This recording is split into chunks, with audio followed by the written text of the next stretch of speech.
Hey guys, I want to give you a little bit of guidance for Lab 19. In case some of you have already made an attempt and possibly found it a little bit of a head scratcher.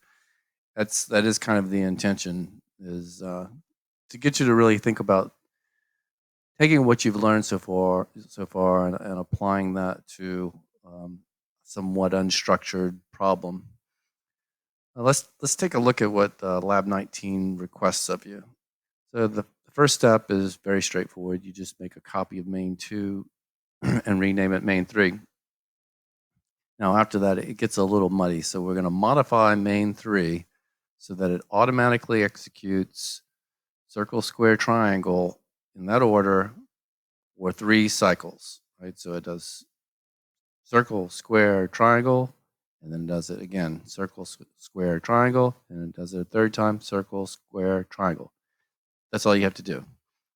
But where do you start with a task like this? So they also put some constraints on you. They require that you not make any edits to the program between label 1 and else jump label 1. And also that you not modify any of the other labs of the other files. So let's just take a look at what main 2 looks like. So this is main 2. It's really a very short program, right? But this is what your constraints are. You cannot modify anything between 1 and 5. You can add lines above, you could add lines below, but nothing in between. You cannot modify any of these files, circle, square, triangle. Don't modify any of those. So how do we approach this? The answer for Lab 19 is really in Lab 18. So if you went through Lab 18, successfully did it, and it doesn't ring a bell, then you need to go back to Lab 18 and really try to understand what's going on here. So Lab 18 is a loop program, right? So it shows you. Let's do this for argument's sake. Let's ignore position register home in both of these instances, and let's look at what this program is doing. What this program is doing is it's repeating lines 4 through 8 5 times, and then it's ending, right?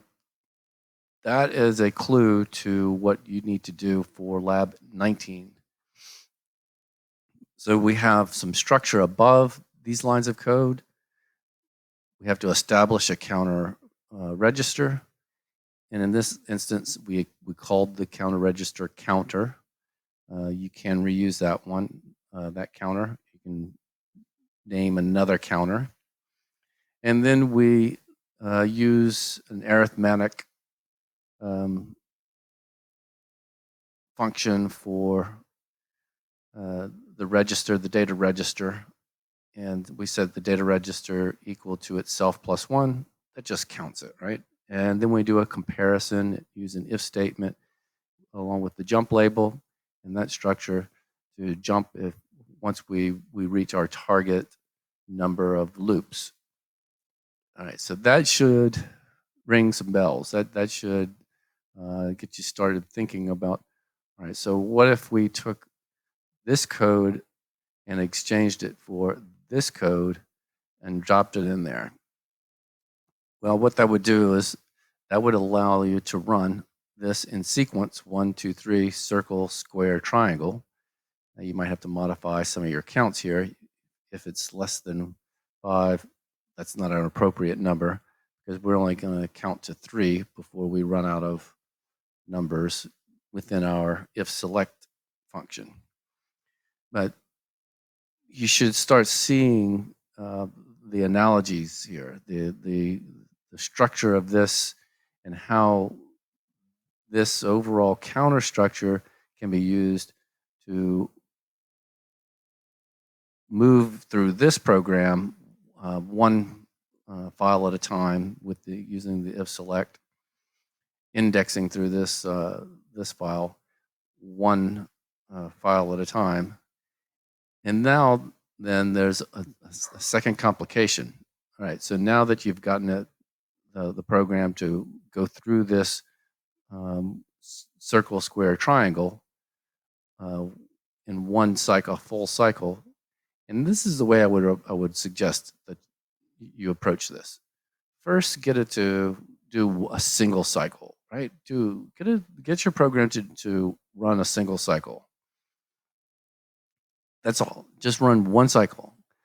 And then let's come back, and then we'll treat this larger program as a single program of another counter strategy. So really what we have it's kind of like an embedded counter program inside of another counter program, because we're counting using the program select. We're counting up 1, 2, 3, circle, square, triangle, and then we're going to count up to 1, 2, 3 to use that entire cycle 3 times. And that's what it's asking you to do. So they want you to cycle it 3 times. So here's my suggestion, and I'll answer any of your questions. We'll all get through this. But I want you to approach it this way. If you have some issues, this is your first introduction to coding, and this seems a little bit daunting, I want you to take this one step at a time. And that's my dog, Louie. He's really, really playful about this time. He gets the zoomies and he freaks out. So this is so what you're going to do if you're new to coding, you're going to approach this lab 19, and you're going to modify this. You can take this one step at a time. The first step that you're going to take is to get the main 3 program to just call circle, square, triangle in sequence, one cycle, right? So work on the one cycle of successive program executions. Once you do that, you're home free, right? Because what you next need to do then is kind of move outside of those lines of code and add another set of repeating loop code, right? So in your first, you're starting with main 2. First thing you're going to do is just add 5 lines to the top, and you don't have to add 5 lines to the bottom, because all you have to do is press the enter key. But just add 5 lines up there and just start building from the inside out, right? So build from the inside out. You start with the root code, the main code, and then you build around that. You build this looping structure where you add a couple of lines to the top, a couple of lines to the bottom. That makes that loop, as we did in number 18. Once you get that to cycle once, then you build another couple of lines on the top of that and the bottom of that. So you get this internal loop program to actually loop 3 times itself. So it's really just embedding loops, right? So that's the key to solving this problem, this lab 19. The next lab is a project, and it's a little bit larger. I'll build a small video for that, because it does introduce a new topic, which is a timer. But good luck with this one, and let me know if I can help.